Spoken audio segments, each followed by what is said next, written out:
함께 9절 10절 큰 목소리로 읽겠습니다. 시작. 내 아들 솔로몬아, 너는 내 아버지의 하나님을 알고 온전한 마음과 기쁜 뜻으로 섬길지어다. 여호와께서는 모든 마음을 감찰하사 모든 의도를 아시나니 네가 만일 그를 찾으면 만날 것이요 만일 네가 그를 버리면 그가 너를 영원히 버리시리라. 그런즉 이제 너는 삼갈지어다. 여호와께서 너를 택하여 성전의 건물을 건축하게 하셨으니 힘써 행할지니라 하시니라. 아멘. 할렐루야. 여러분들을 사랑합니다. 옆 사람과 인사합시다. 당신을 축복합니다. 한 주간을 제가 강단을 비워서 굉장히 죄송스럽게 생각을 하고요. 목사가 아프면 하나님 앞에 뭘 잘못했나 회개부터 해야 되는데 참 인간이란 참 간사해요. 사람들이 나를 어떻게 볼까? 목사가 아프면 이거 되나? 이런 생각을 가지게 되는데 지난 한 주간 동안 참 많이 힘들었습니다. 겉으로 볼 땐 꾀병이고 혼자만 앓는 병이라고 그래요. 저도 이것 때문에 교인들 기도도 많이 해드렸고 신방도 했는데 어지럽다 그래요. 근데 그 어지러움 증세가 이렇게 어지러운 줄은 정말 몰랐죠. 하늘이 뱅뱅 돌고 땅이 뱅뱅 돌고 누워도 돌고 앉아도 돌고 그래서 이 경험을 한 사람이 돌고 도는 이런 가요를 만들었지 않나 하는 그런 우스운 생각을 하게 됐는데 그러다 보니까 이제 참여해야 될 행사들에 참여를 쭉 하지 못하니까 이제 명분을 얘기해야 되잖아요. 그래서 잠깐 좀 제가 몸이 좀 안 좋다, 좀 어지럼증이 생겼다 그랬더니 소문이 금방 파다하게 나서 그중에 한 분은 또 직구준분이 전화를 해서 그분은 교회를 잘 다니는 분이 아닌 지인인데 목사님 정말 제가 갈등이 돼요. 왜? 그랬더니 하는 이야기가 목사님이 하나님하고 제일 친한 분 아니에요? 제일 친한 분인데 목사님 왜 아프죠? 왜 늘 우리 만남도 못 만나게 하죠? 하나님 제일 친한 분이잖아요. 얼른 제가 머릿속에 떠오르기를 제가 그동안에 아프면서 갈등했던 것들이 있거든요. 이것이 과연 하나님께서 원하시는 일인가 하는 일들, 나를 위한 일인가 하는 일들, 정말 하나님을 위한 일들인가 하는 일들, 말하면 집중과 집착 사이에서 제가 갈등을 좀 했었습니다. 이거 개인 고백입니다. 집중이라고 하는 것은 하나님께서 원하시는 일이에요. 집중하라는 거죠. 이게 이제 온전한 마음입니다. 오늘 우리가 성경 말씀의 제목이 온전한 마음과 깊은 뜻인데 whole heart, 온전한 마음, 나눠지지 않는 마음, 그리고 꽉 찬 마음, 이런 마음이 이게 이제 집중이라는 겁니다. 신앙생활은 결국 집중력의 싸움이거든요. 그래서 하나님이 집중하고 있는 것, 하나님이 관심 가지고 있는 것에 내가 관심을 가지고 같이 집중을 하는가. 그런데 세상은 호락호락하지 않죠. 또 인간의 죄성이라고 하는 것이 있기 때문에 자꾸 끌리는 것들이 있습니다. 육적인 본능들이 있습니다. 더 가지고 싶은 거, 뭔가 누리고 싶은 거, 그죠? 그 다음에 뭔가 되고 싶은 거, 인정받고 싶은 거. 이러다 보니까 하나님을 향한 집중하는 마음이 자꾸 이제 와해가 되는 거란 말이에요. 그러면서 우리 마음을 빼앗아가요. 그래서 자꾸 엉뚱한 곳에 우리 마음을 자꾸 신경 쓰이게 만들어요. 이걸 뭐라고 만드냐면 성경 전문 용어에 보니까 집착이라고 나오더라고요. 집착. 집착은 뭐냐면 어떤 사물이나 어떤 일에 마음이 끌려서 헤어나오지 못하는 거. 이게 집착이에요.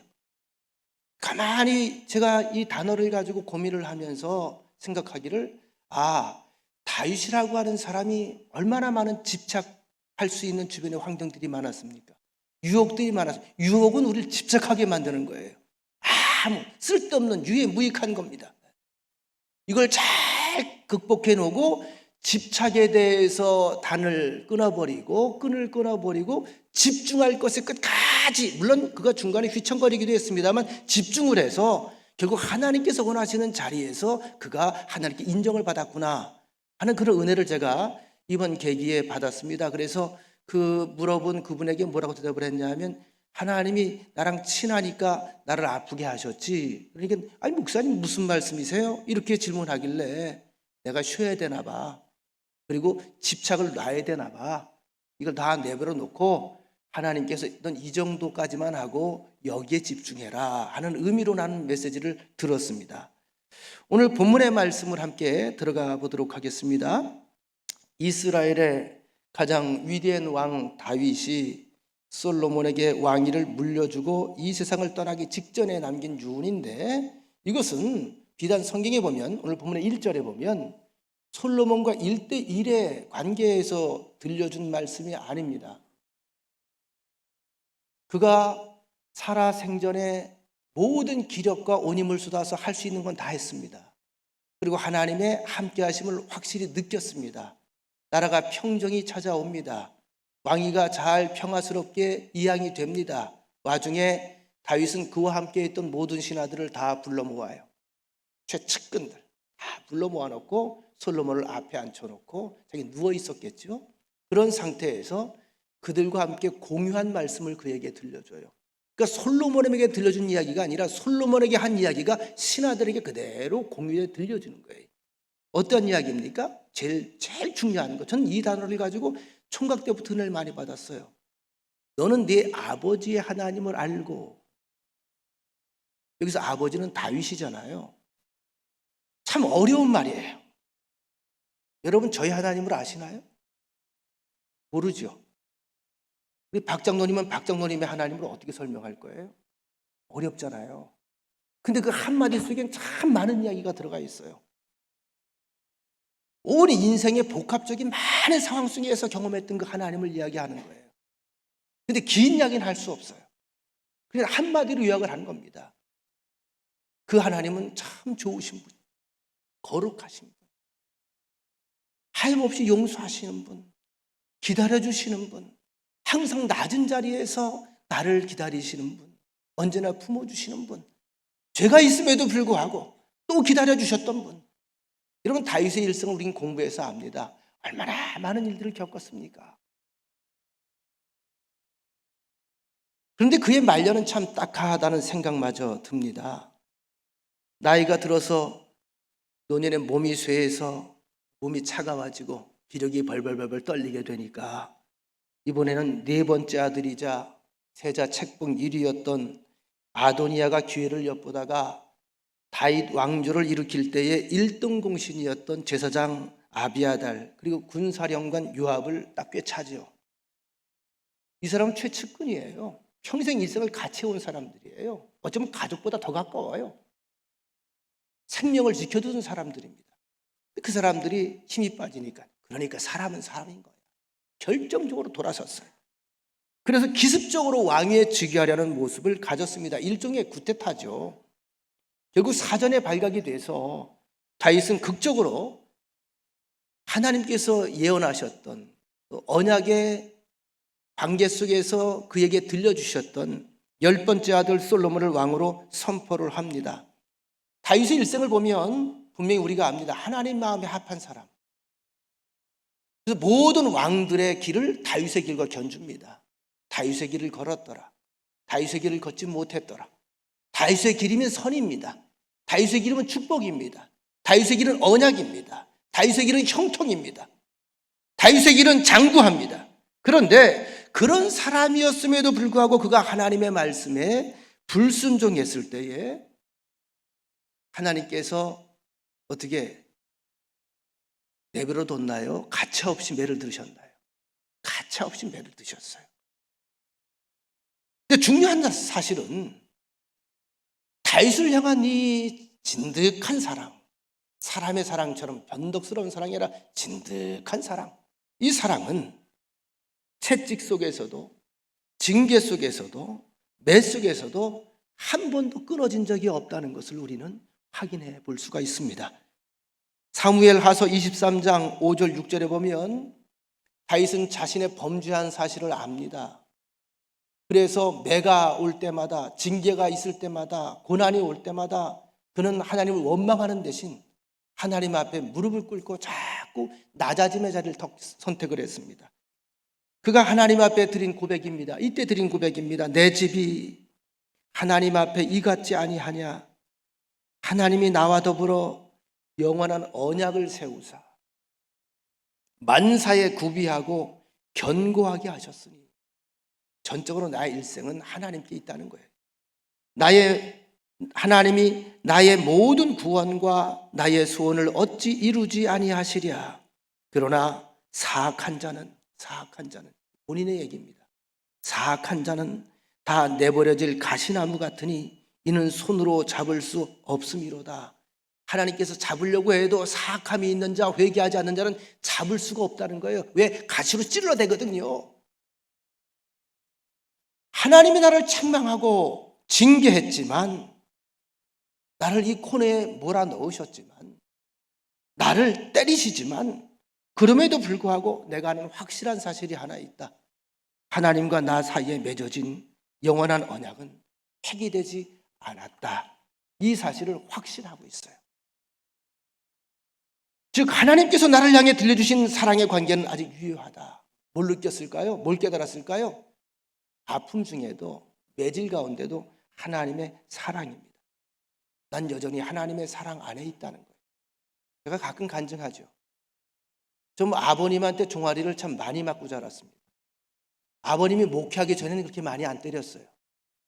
평신도로 사역하시다가 권사님으로 일하시다가 사업을 하시다가 나중에 목회하면서 그렇게 회초를 드시더라고요.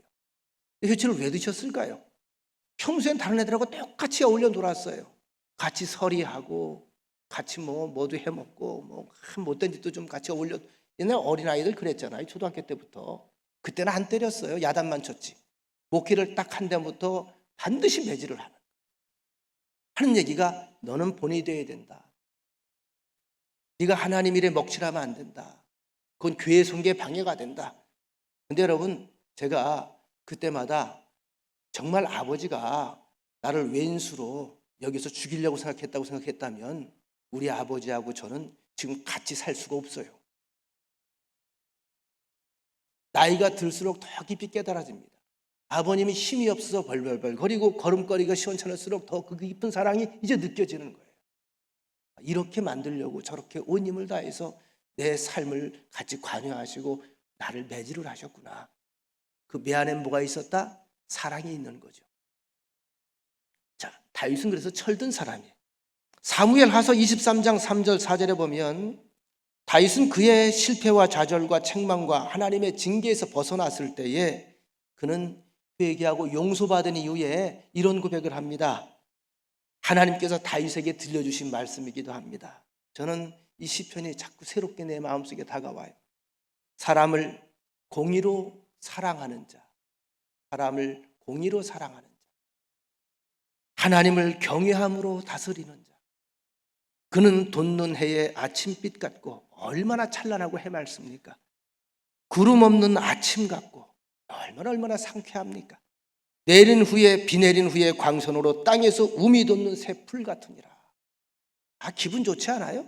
이런 아침, 비 온 뒤에 아침에 찬란하게 여러분 많은 새 풀이 돋아오를 때 얼마나 상쾌하고 얼마나 맑고 얼마나 기분이 좋습니까? 그러면 새 삶이 주어진다는 거예요. 다윗의 심정이 좀 그런 거예요. 죄사함 받고 용서함 받은 사람의 그 마음, 자유로운 마음, 얼마나 상쾌하고 얼마나 기쁜지. 여러분, 이제 반역의 세력은 다 멸절됐습니다. 그리고 자기가 사랑하는 아들 솔로몬이 왕위에 등극하고 나라를 평정하고 다스리는 영광스러운 모습을 보면서 다윗은 눈을 평안하게 감을 수가 있게 됩니다. 근데 아시는 것처럼 다윗은 참 꿈이 많은 왕이었습니다. 개인적인 꿈도 있었고 가정적인 꿈도 있었고 민족적으로 많은 꿈이 그 속에 있었습니다. 여러분, 재밌는 것은요, 은혜 받으면 은혜 받은 사람들은 자꾸 꿈이 늘어나요. 성령이 임재하면 자꾸 꿈이 생겨요. 이 꿈은 누가 주는 꿈일까요? 하나님께서 허락하시는 꿈이고 하나님께서 원하시는 세계가 보이는 거예요. 너무나 무궁무진하거든요. 특별히 다윗이 그의 생애 가운데 한이 맺힌 그런 수건이 하나 있었는데, 그것은 예루살렘 성전을 건축해서 해서 하나님 앞에 봉헌하는 일. 이것도 은사예요, 은사. 제가 성전을 봉헌할 기회가 2번 있었습니다. 어려운 교회 가서 목회를 하면서 기적적으로 교회가 부흥을 하고 놀랍게 성령의 역사가 벌어지면서 아무도 살 수 없는 땅을 사고 대지를 사고, 그러니까 저는 그때마다 그동안에 돈도 많이 받지도 못했습니다만 적금을 악착같이 부었던 걸 다 깨서 헌금을 드린 거죠. 그래서 전 통장에 돈이 없어요. 돈 모을 생각도 못해요. 왜냐하면 뭐나 많은데 뭐. 근사하게 땅을 사놨어요. 교회가 건축 준비가 다 됐습니다. 근데 희한해요. 하나님이 강권적으로 나를 옮기시더라고요. 교회가 문제가 있어서가 아니라 강권적으로 옮기셔요. 근데 가장 척박하고 어려운 곳으로 던져놔요. 응답이니까 갔겠죠. 근데 재밌어요. 응답받고 가면 주의 역사를 또 봅니다. 믿으시면 아멘. 어쨌든 다윗에게는 예루살렘 성전을 건축해서 이렇게 저렇게 집 없이 떠돌아다니는 하나님의 법궤가 안전하게 우리들의 사랑을 받고 경외감을 받고 우리 안에서 그렇게 잘 모셔드리는 게 그의 마음의 충정심이었는데, 왜? 하나님은 그의 일생의 생명이었거든요. 삶의 원천이었거든요. 전부였었거든요. 그런데 왜 꼭 성전을 지어서 그곳에 법궤를 모시려고 했을까? 다윗의 개인적인 신앙을 혼자 간직할 수 없었어요. 온 백성들과 공유하고 싶었어요. 공포하고 싶었어요. 이렇게 살았더니 이렇게 복을 받더라. 우리나라가 이렇게 복을 받고 이렇게 번성한 것은 하나님이 우리와 함께 계십니다. 이것을 그들에게 공적으로 알려주고 싶었습니다. 그런데 참 하나님도 무심하시지요. 이 소원이 하나님은 허락하지 않았어요. 역대상 28장 2절에 보면 다윗은 이 성전을 건축하기 위해서 계획을 하고 그 설계부터 건축할 재료까지 다 준비해 놓은 것을 우리가 알 수가 있습니다. 이에 다윗 왕이 일어서서 이르되 나의 형제들아 내 말을 들으라. 나의 여호와의 언약궤 우리 하나님의 발판을 봉안할 성전을 건축할 마음이 있어서 건축할 재료를 준비하였으나, 준비 다 했어요. 두로, 시돈, 왕까지 다 협력해서 이미 다 갖다 놨어요. 그러나 그 다음 절을 보십시다. 그러나 하나님이 내게 이르시되 너는 전쟁을 많이 한 사람이라 피를 많이 흘렸으니 내 이름을 위하여 성전을 건축하지 못하리라 하셨느니라. 다윗의 마음만 받으셨어요. 근데 기뻐하셨어요. 그런데 네 손에 피가 너무나 많아. 전쟁하다 보면 여러분 그렇잖아요. 전쟁이라고 하는 게 일어나면 안 돼요. 요인이 있어야 죽입니까? 죽고 죽이다 보면 살기 위해서 각종 불의한 살인 사건들이 많이 벌어지는 거거든요. 어쨌든 하나님의 이 뜻을 다윗이 전해 들었을 때에 여러분 우리 다윗에게 배울 것이 있습니다. 다윗이 할 말이 없었을까요? 하고 싶은 말이 없었을까요? 저도 이번 일주일 동안에 하나님께 하고 싶은 말이 많이 있었는데 이 말씀을 제가 접하면서 다 적었어요.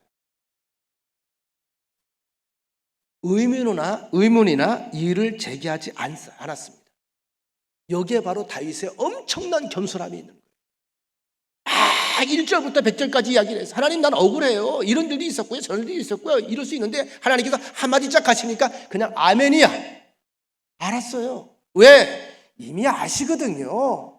하나님이 이미 나를 알아요. 여러분들의 심중을 알아요. 형편을 알아요. 왜 거기서 넘어졌는지도 알아요. 어떤 마음이었는지 알아요. 어떤 환경인지 다 알아요. 다 깊이 감찰하시는 거예요. 그러니까 하나님의 말씀, 하나님의 의도, 하나님의 뜻이 전해지는 순간 두말하지 않고 다윗은 따라합시다. 아멘. 아멘. 아멘. 아무리 위대한 사람도 하나님이 정하신 세상의 이치를 거스릴 수는 없었습니다. 그래서 나이가 들고 때가 임하니까 그도 조상들이 가야 되는 길로 가게 됩니다.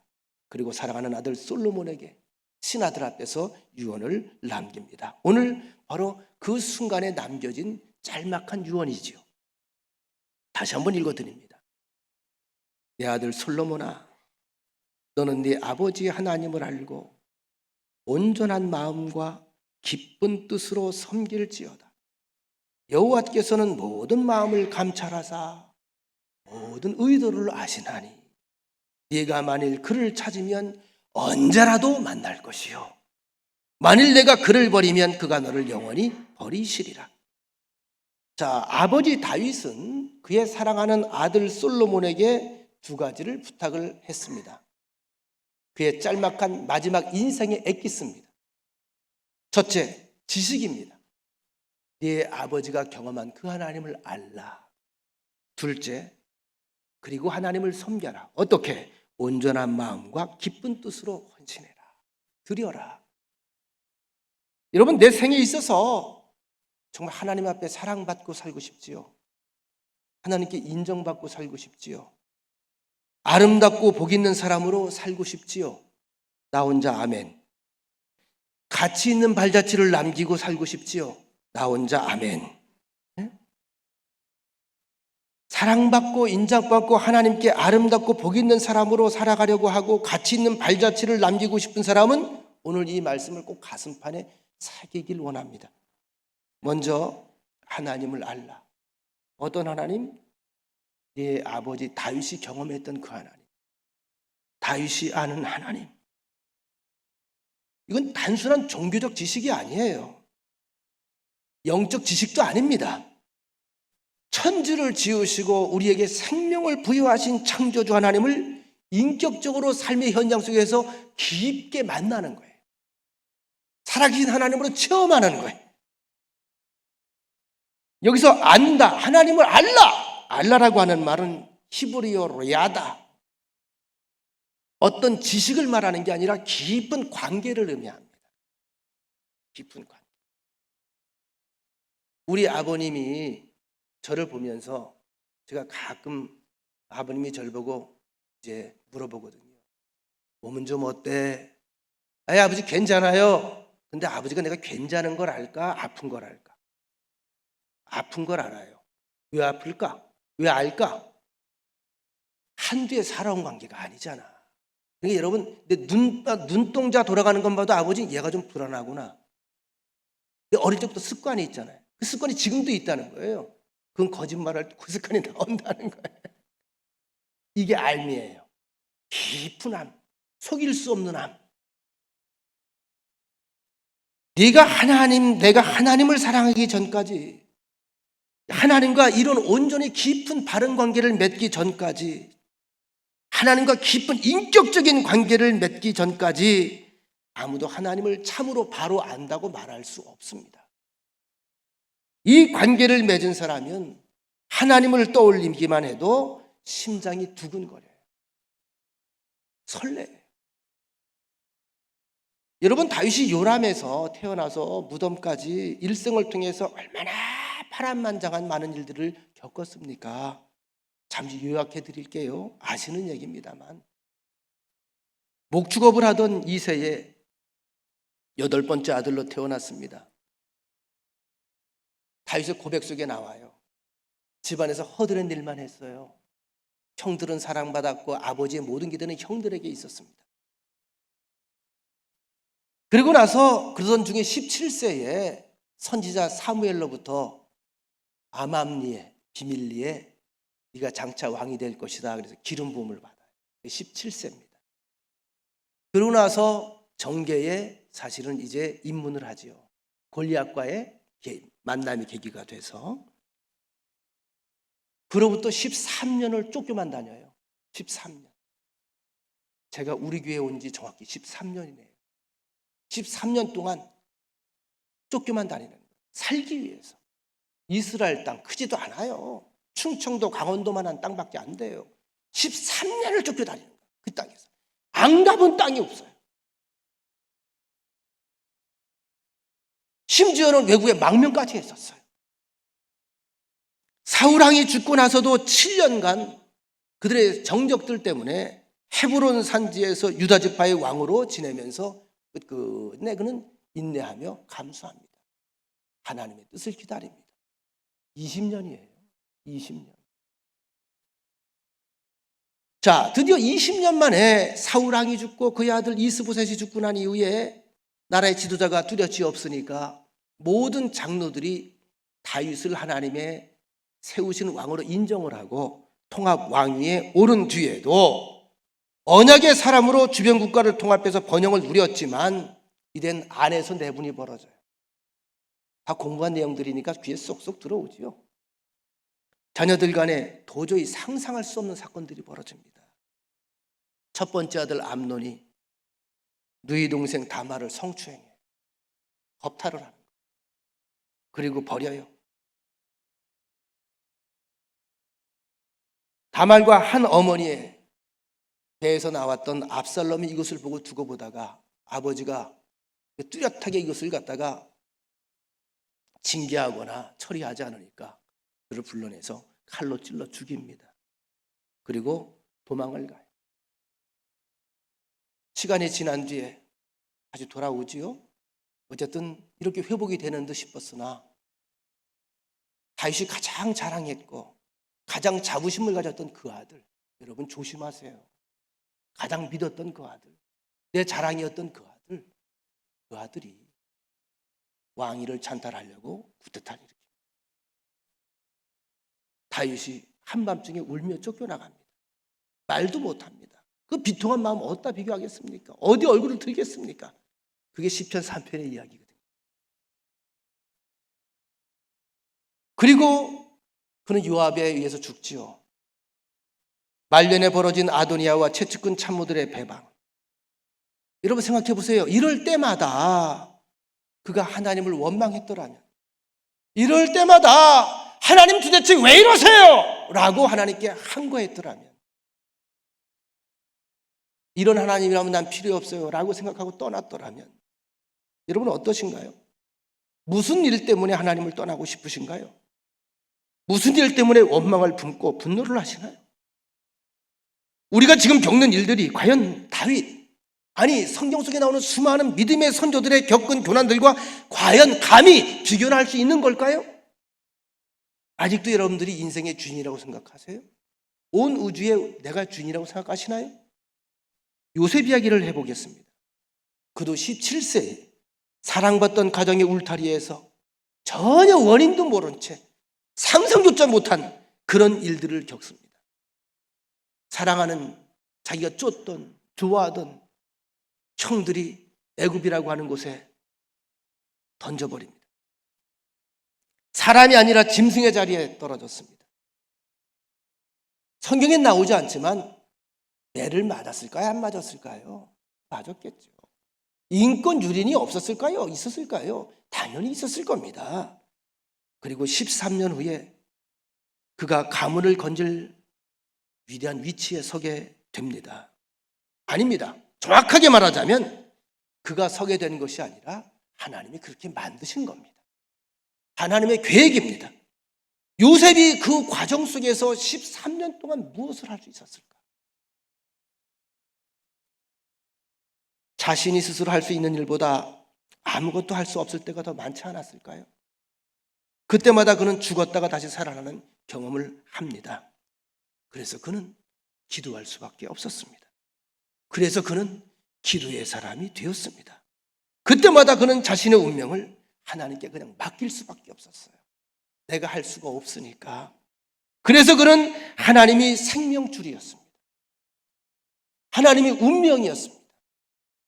하나님이 전부였습니다. 결국 하나님의 원대한 계획을 세상에 드러내는 멋진 메신저의 자리를 하나님께서 제공하십니다. 왜? 하나님의 계획이었으니까. 다윗 역시 마찬가지입니다. 이 모든 일들을 어떻게 다 솔로몬에게 설명을 해줄 수가 있었겠어요? 그런 의미에서 이 짤막한 유언은 또 하나의 다윗의 기도 제목이었습니다. 내 아들 솔로몬아, 너는 네 아버지의 하나님을 알라. 네 아버지의 하나님, 다윗의 하나님, 나 다윗이 평생을 통해서 알아간 하나님,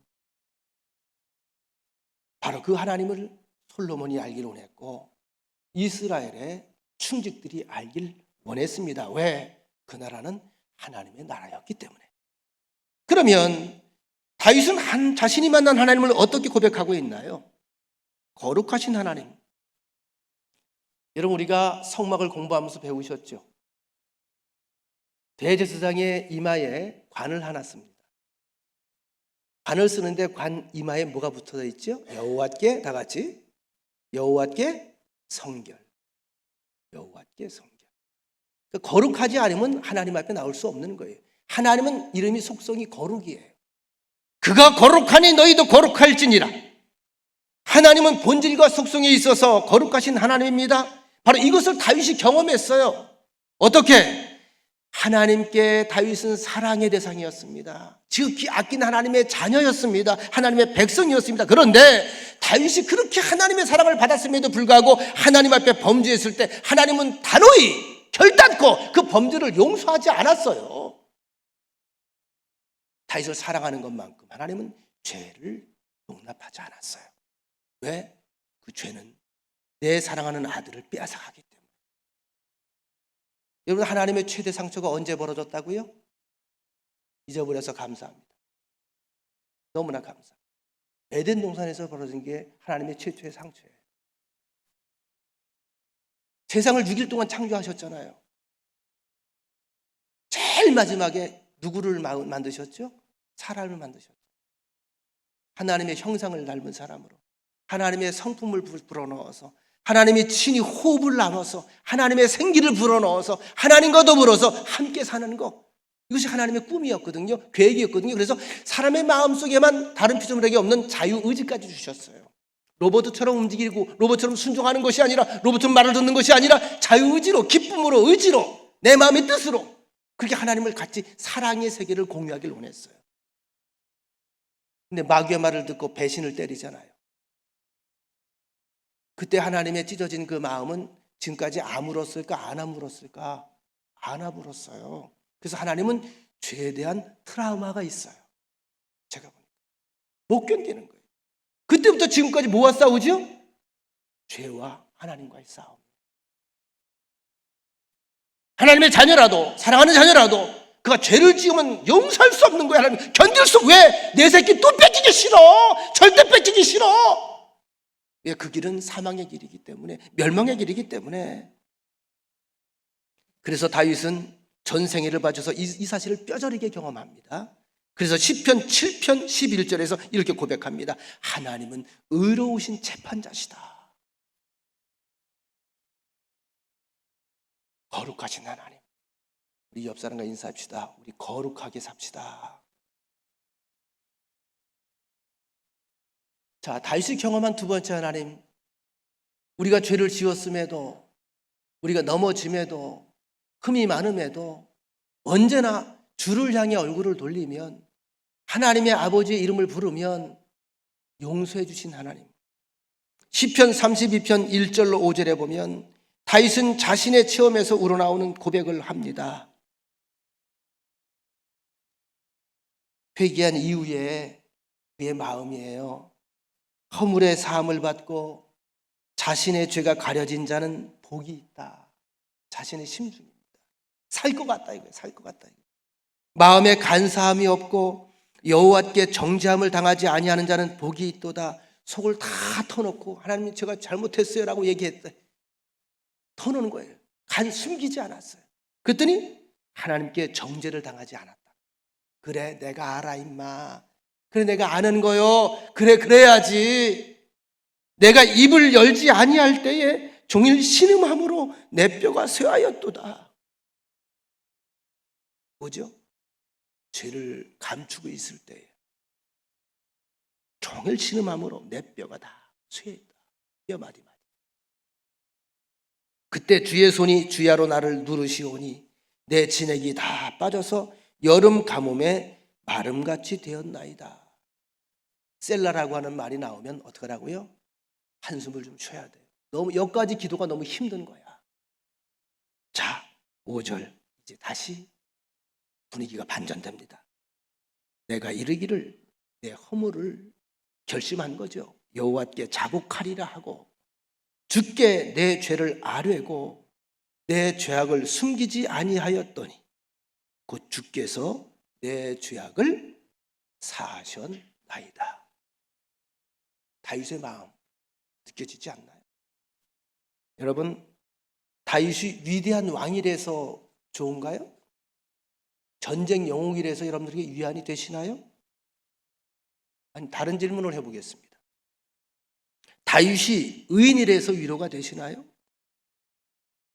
아니면 죄인이었음에도 성정이 나와 같은 사람이었고 나와 같이 유혹을 받고 넘어질 때가 있는 사람이었음에도 불구하고 하나님께 용서받고 사랑받는 사람으로 회복되어서 여러분에게 은혜가 되시나요? 제가 야곱을 좋아하는 이유 중에 하나. 야곱은 허물이 많아요. 인간적인 욕심이 많아요. 제가 나름대로 교단적인 꿈도 있었어요. 다 내려놨어요. 다. 다윗은 그의 생애를 통해서 죄를 용서하시는 하나님을 체험했습니다. 그래서 감사가 배가 됩니다. 노하기를 더디하시고 용서하기를 속히 하시는 주님. 사람이 죄를 짓고 돌아올 땐 참 많은 생각이 필요합니다. 혼자 계산도 해봅니다. 어떻게 숨길 수 없을까? 어떻게 버틸 수 없을까? 어떻게 합리화할 수 없을까? 다윗도 그런 삶을 살았지요. 그런 점초를 밟았지요. 그래서 우리아를 죽이잖아요. 그죠? 기두새도 모르게 아주 기가 막히게 계획해서 아무도 모르게 자기가 죽인 줄 모르게 하나님 앞에 토로할 수밖에 없었고, 토로했더니 어떻게 하나님이 어떻게 해요? 덥석 끓어. 제가 초등학교 6학년 때인가 가출했다는 이야기를 한번 했었죠. 목사의 아들이 가출을 했었어요. 죄송합니다. 뭐가 찢어지게 가난하게 목회하는 아버지가 싫었어요. 너무 규제하는 것들이 많았어요. 학교만 가면 육성예배를 못 나서 맨날 엉덩이에 빠따 맞고 들어왔어요. 너무 싫었어요. 자존심이 너무 상했어요. 어떻게 하면 가출을 했겠어요? 충청북도 괴산군 간물면 광전리에서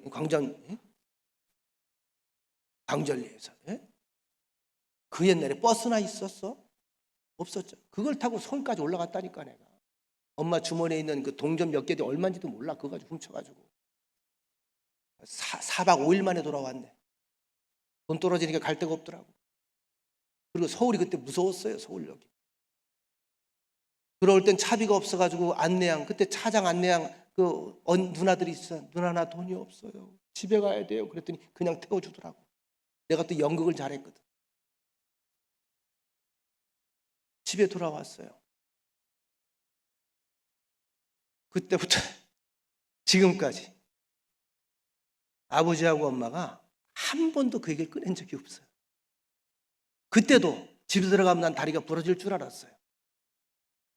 대본에 안아주시더라고요. 펑펑 울면서 안아주시더라고요. 펑펑 울면서. 두 말도 안 해요. 그냥 잘 돌아왔다. 잘 돌아왔다. 그래서 돌아온 탕자 이야기를 적나라하게 제가 아주 실감나게 설교할 수 있어요. 두 말이 필요 없는 거예요. 이제나 저제나 기다리는 거예요. 이 하나님의 기다림을 알지 못하는 아들이 얼마나 그동안에 자기 입장에서 자기 세계에서 많은 갈등과 고민을 했을까요? 여러분 엄밀히 살펴보면 다윗만 용서받았나요? 다윗만 죄인인가요? 그 시대에 살던 모든 사람들이 동일한 위치에 있었고 동일한 일들을 했습니다. 그런데 다윗이 하나님께 특별한 사랑을 받은 것은 용서받은 이후에 그 은혜를 깨닫고 알고 변화된 길을 걸었다는 거예요. 그 하나님은 어떤 분이지요? 선하고 성실하신 하나님.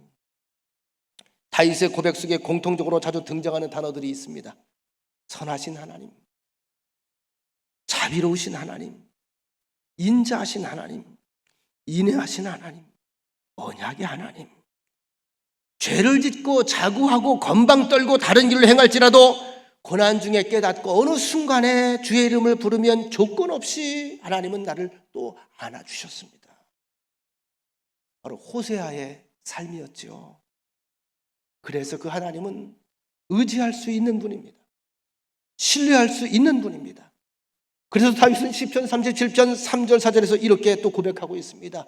모든 시편은 다윗의 일생입니다. 여호와를 의뢰하여 선을 행하라. 땅에 머무는 동안 그의 성실을 먹을거리로 삼을지로다. 또 여호와를 기뻐하라. 그가 내 마음의 소원을 내게 이루어 주시리로다. 뭐라고요? 따라합시다. 하나님을 기뻐합시다. 하나님 자신을 기뻐해야 돼요. 내 조건, 내 처지, 내 계산법까지 따지는 거죠. 하나님 자신을 좋아하셔야 돼요. 기독교 철학자이자 시인인 콜 리치라고 하는 사람에게 어떤 사람이 질문을 했습니다. 당신이 믿고 그리고 가지고 있는 기독교 신앙을 납득할 수 있도록 우리에게 논리적으로 한번 설명해 주십시오. 그는 주저하지 않고 짧게 대답을 합니다. 실험해봐라, 체험해봐라, 순종해봐라, 그리고 다시 와라. 단호한 거죠. 하나님의 말씀이 들렸느냐? 말씀대로 실험해봐라, 한번 체험해봐라, 순종해봐라, 그리고 와라. 그럼 네 입에서 답이 나올 거다. 인간의 논리로 설명할 수 없는 하나님, 내 영혼과 내 삶과 육체에 부딪혀야만 체험될 수 있는 그 하나님을 여러분들이 아시길 원합니다. 조지 맥도날드는 말하기를 하나님은 아무것도 숨기시지 않는다. 태초부터 그의 사역은 주로 자신을 인간에게 드러내고 계시하는 것이었다. 즉 베일을 하나하나 벗겨내듯이 진리 뒤에 감추어진 진리를 계속해서 인간에게 보여주셨다. 인간이 하나님의 얼굴을 맨 처음 대할 때부터 그가 예수님의 장성한 분란에 이르기까지 하나님은 그 일을 지금도 계속하고 계신다. 우리가 하나님을 알고자 하면, 하나님의 이름을 부르면 하나님은 자신을 우리에게 계속해서 보여주실 것입니다. 여러분 여러 번 들려드렸던 예화지요. D.L. 무디 목사님에게 한 분이 찾아오셔서 그의 성경책을 보고 싶다고 했습니다. 성경책을 마음껏 봐도 된다고 얘기를 했더니 성경책을 여는 곳마다 창세기부터 P, 영어로 대문자로 T라고 하는 단어가 줄이 쳐져 있고 계속 빽빽히 있는, 넘어갈 때마다 있는 거예요. T, P. 물어봤습니다. 도대체 이게 이 많은 흔적들이 메모와 함께 T, P가 무슨 뜻입니까? 짧게 말하죠. T, try, 시도했다. 너희가 이렇게 하면, 너희가 먼저 그 나라와 그 의를 구하면, 이게 집중이에요. 이게 홀하시예요. 온전한 마음, 내 거 다 내려놓고 집착하지 않고 끈 끊어버리고 하나님께서 원하시는 그 길을 향해 가면 그 외에 그 모든 것들을 내가 너희 위에 더하시리라. T, tried, 시도했다, 순종했다, 이행해봤다, 이대로 살아봤다, 이렇게 기도해봤다, 하라는 대로 해봤다. 그랬더니 P, proved, 그렇게 하시더라. 증명되었다. 과거 완료형입니다. 자신이 성경 말씀대로 살고 응답받을 때마다 P를 적어놓은 거예요. 이게 뭐죠? 하나님의 말씀에 살아있는 흔적들입니다. 시편 34편 8절에 보면 모두 다윗의 선언입니다. 너희는 여호와의 선하심을 맛보아 알지어다. 그에게 피하는 자는 복이 있도다. 너는 여호와의 선하심을 맛보아 알지어다. 그에게 피하는 자는 복이 있도다. 이 이야기는 다윗의 생애가 평안했을 때 나왔던 고백이 아닙니다. 여러분 공부하셔서 아실 거예요. 이방왕 아비멜렉 앞으로 망명을 했다가 그의 생명이 경각에 달려 있을 때에, 그의 생명이 위태로웠던 순간에 그 어려운 역경 속에서 하나님께서 주신 지혜를 가지고 미친 척하다 나오죠. 미친 척하면서 다윗의 마음속에 떠올랐던 시기가 이거예요. 아, 인간은 한계가 있구나. 쇼를 해도 안 되는구나. 뭘 해도 안 되는구나. 내가 피할 곳이 없구나. 하나님 외에는 답이 없구나. 이때 고백한 글이 바로 시편 34편입니다. 그에게 피하는 자는 복이 있도다. 이어지는 다윗의 다른 표현을 확인해 봅니다. 시편 23편 6절. 이 구절은 함께 보면 좋을 것 같습니다. 시작. 내 평생의 선하심과 인자하심이 반드시 나를 따르리니 내가 여호와의 집에 영원히 살리로다. 아멘. 내가 평생의 선하심과 인자, 나의 평생에 하나님의 선하심과 하나님의 인자하심이 항상 나를 따라다닌다. 내가 여호와의 집에 영원히 거하리로다. 여러분 아무리 눈앞에 산의 진미가 있을지라도 입에 넣어 씹어 먹어본 사람들이 그 맛을 알 수가 있어요. 우리가 하나님을 바로 알아야 하나님을 바로 섬기게 됩니다. 제가 지난주 일부터 한 주간 강단에 전혀 서지 못했죠. 지난주 목요일 날 갑자기 아침에 일어났는데 어지럼 증세가 시작이 됩니다. 난 그렇게 세상에 도는 줄 진짜 몰랐어요. 눈을 떴는데 약간 어지럽길래 일어날 때 이것이 약간 빈혈 증세인가 보다. 근데 갑자기 눈을 떴는데 천장이 막 돌아가. 이상하다. 기대서 앉는 순간에 바닥이 또 막 돌아요. 다시 누웠어요. 누웠더니 옆벽이 막 돌아요. 역시 지구는 돌더라고요. 좀 나아지겠지. 병원에 응급실에 가서 처방받고 금요일 날도 다시 또 병원에 가고, 저는 이제 나아지겠지. 주일날은 설 수 있겠지. 이 생각만 가지고 계속 집에만 있었어요. 주일날 아침에 계속 조금 나지나 안 나지나, 강단 붙들고 서서만 설교하면 내가 나가리라. 근데 뭐 걷지를 못하겠어요. 그냥 1시간 반 전에 갑자기 연락을 해서 설교를 하라고 했는데, 자, 그리고 그 다음에 또 새벽도 못했죠. 트리니티도 뭐 할 수가 없었어요. 계속 앞에 할 일은 계속 있는데, 체크되어 있는 일정들은 있는데 하나하나 다 전화해서 못하겠습니다. 지난주 설교 제목, 제가 이미 설교 본문을 내놓은 거죠. 기다림의 영성 낮은 자리. 문득 그 생각이 들더라고요. 기다림의 영성 낮은 자리라고 하는 설교를 준비를 해놓고, 너는 얼마나 기다렸냐? 너는 얼마나 낮아졌냐? 갑자기 이 설교 제목이 저한테 질문으로 던져지는 거예요. 동문 행사, 연애 행사, 성역 공부 아무것도 할 수가 없는데, 어지러우니 운전도 할 수가 없었고요. 걷는 것도 안 되고, 나중엔 자꾸 어지러우니까 토해요. 3일을 토했어요. 먹은 것도 없어요. 그러고 나서 한 일주일 만에 그러다가 아무래도 안 될 거 좀 걸어야 되겠다 해서 마당을 나왔는데, 우리 민점이 권사님이 저를 보더니 아주 반기더라고요. 나도 듣기 좋은 얘기를 하시더라고요. 어머, 목사님이 젊어졌네. 날씬해졌네. 그 얘기를 딱 듣는 순간에 제가 은혜를 받았습니다. 몸은 건강하게, 뱃살은 조그맣게. 생각보다 이 시간이 좀 길어지면서, 제가 어제도 기도를 했고 오늘 아침에 기도를 했습니다만, 감사라고 하는 단어가 내 속에 자꾸 차오르기 시작했습니다. 편히 잠들 수 있는 거 복이에요. 잠 잘 못 잤어요. 앉아 있을 수 있는 거, 이거 그냥 되는 거 아니에요. 볼 수 있는 거 안 돼. 여러분, 성경도 제가 못 봤어요. 성경을 어제부터 보기 시작했어요. 앉으면 도니까 그냥. 걸을 수 있는 거, 여러분 사람을 마음대로 이렇게 만날 수 있는 거, 이른 아침에 떠오르는 해를 보며 기지개를 펼 수 있는 거, 음식 한 끼 맛을 느끼면서 먹을 수 있는 거, 스트레칭 동작할 수 있는 거, 가장 일상적인 게 다 기적이야. 전 그래서 오늘 가슴이 벅차요. 지금 전 기적이에요. 기적. 그리고 섬길 수 있는 교회가 있다는 것이 너무나 고맙고, 만나고 서로 염려하고 기도해 주는 여러분이 곁에 있다는 것이 너무나도 무한 감격입니다. 그 와중에 내가 가야 될 자리에 없으니까 어떤 사람이 농담으로 말했다고 얘기했죠. 하나님하고 제일 친한 분이 하나님이 가만히 계시냐고. 아니, 그 하나님이 날 좀 쉬게 한 것 같아요. 이런 얘기 못하겠어요. 여러분도 아파 보시라는 얘기는 하고 싶지 않아요. 기다림의 영성 낮은 자리는 하나님 앞에서 온전히 종의 심정으로 돌아가는 것, 그 자리가 주님이 계신 자리고 주님이 앉으셨던 자리고 우리가 가야 할 자리입니다. 자, 이제 결론으로 들어갑니다. 다윗이 그 하나님을 어떻게 섬기라고 했죠? 따라합시다. 온전한 마음, 기쁜 뜻. 이제 자신의 하나님을 소개를 했어요. 이런 하나님, 일생에 대해서 이미 다 남기지 않았어요? 글로 남겼을 거예요. 시편을 통해 남겼어요.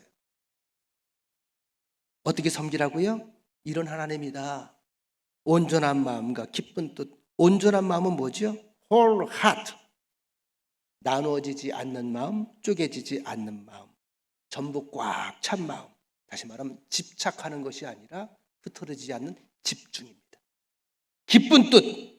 억지로 마지못해서 무엇 때문에, 저것 때문에, 이런 조건 때문에, 혹시 부자가 될까 봐, 사업 잘 되게 해달라고, 혹시 낫게 하려고, 이런 조건들이 아니라 하나님을 기뻐함으로, 하나님을 경외함으로, 하나님과 온전한 관계를 맺음으로 마음속에서 우러나오는 자발적인 뜻으로 하나님을 섬기는 겁니다. 여러분, 율법 전체에서 가장 크고 첫째 되는 계명이 무엇입니까? 라고 율법학자가 물었을 때에 대답하신 예수님의 대답이 마태복음 22장 37절 말씀입니다. 함께 보겠습니다. 시작. 예수께서 이르시되 내 마음을 다하고 목숨을 다하고 주 너희 하나님을 사랑하라. 뭐라고요? 마음을 다하고 목숨을 다하고 힘을 다하고 뜻을 다하여. 다른 게 개입될 게 없어요. 내 일생의 모든 걸 다해서 이 하나님만 사랑하라. 이것이 먼저 그 나라와 그 의를 구하는 마태복음 6장 33절의 말씀입니다. 현존하는 최고의 신학자 브룩스 윌키라고 하는 분이 이런 말을 했습니다. 나는 다윗이 온전한 마음을 가지고 하나님을 섬긴 사람이었다는 것을 하나님을 상징하는 법궤가 예루살렘에 들어왔을 때에 그의 행동으로 알 수 있었다. 다윗은 얼마나 좋은지 왕의 신분도 잊어버리고 자기의 자존심도 다 내팽개친 채 법궤 앞에서 덩실덩실 춤을 추었다. 어린아이같이 소박하고 순전한 다윗에게서 하나님을 향한 온전한 마음을 발견했다. 이스라엘 백성들뿐만이 아니라 그 당시에 주변 열방들이 열국들이 다 두려워했던 그 위험 있는 다윗이었지만 그는 언제나 하나님 앞에서는 어린 양이었습니다. 그리고 아버지 없인 살 수 없는 어린 자녀였습니다. 기억하세요. 난 하나님의 자녀입니다. 어린 양입니다.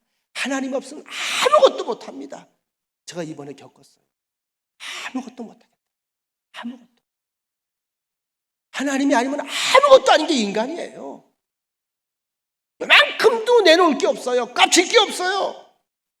다윗에게 있어서 그 하나님은, 그 일생을 통해서 경험한 그 하나님은 그의 삶 호흡과 분리될 수 없는 분이었습니다. 그러니 온전한 마음으로 전부를 드릴 수밖에 없지 않았겠어요? 기쁜 뜻으로 하나님을 섬기라고 그랬죠. 그냥 예를 하나 드릴게요. 예수님의 순환 이전에 옥합 깨뜨린 마리아의 헌신. 어떻게 설명할 수 있겠죠? 없죠? 하나밖에 없어요. 예수님을 사랑하는 거예요. 예수님이 전부였던 거예요. 그 무엇보다 그의 일생이 소중했던 거예요. 그가 죽어도 여한이 없던 거예요. 자신의 미래는 관심이 없어요. 오직 예수님을 위해서라면, 예수님을 기쁘게 할 수 있는 것이라면 그 마음이 와 닿으시나요? 이게 다윗의 마음이었습니다. 저는 헌신이 무엇인지를 성경을 통해 가르치긴 합니다만 우리 교회에서 헌신이나 봉사를 구걸하지 않습니다. 왜? 구걸하는 자리에는 은혜가 없어요. 기쁜 뜻으로 드려지는 그 자리에 하나님의 영광이 있고 하나님의 기쁨이 있고 그 사람의 삶의 가치가 드러나기 때문에. 시편 40편 8절 말씀. 자, 이제 말씀을 정리합니다. 함께 읽겠습니다. 큰 소리로 시작. 나의 하나님이여, 내가 주의 뜻 행하기를 즐기오니 주의 법이 나의 심중에 있나이다. 다시 한번. 나의 하나님이여, 내가 주의 뜻을 행하기를 즐기오니 주의 법이 나의 심중에 있나이다. 주의 법이 여러분의 심중에 있게 되기를 축원합니다. 하나님의 말씀이 우리 심중에 있으면 표죠. 뭐가 있다고요? 큰 평안이. 오늘 다윗의 이 유언은요, 이 평안 속에서 드려지는 고백입니다. 이 생각을 잠깐 해봤네요. 법궤를 예루살렘에 모셔오면서 춤을 추었던 다윗은 춤을 추었다고 하잖아, 그죠? 제가 넌센스 퀴즈를 좀 드리겠습니다. 어떤 춤을 추었을까? 갑자기 궁금하더라고요. 1. 브레이크 댄스. 2. 탱고. 3. 지루박. 4. 탭 댄스. 5번째 막 디스코. 6번째 관광춤. 어떤 춤을 추었을까요? 누가 지금 금방 그랬죠? 관광춤이라고.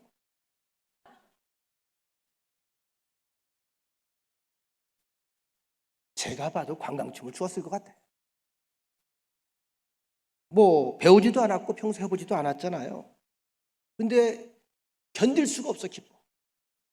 견딜 수가 없어요.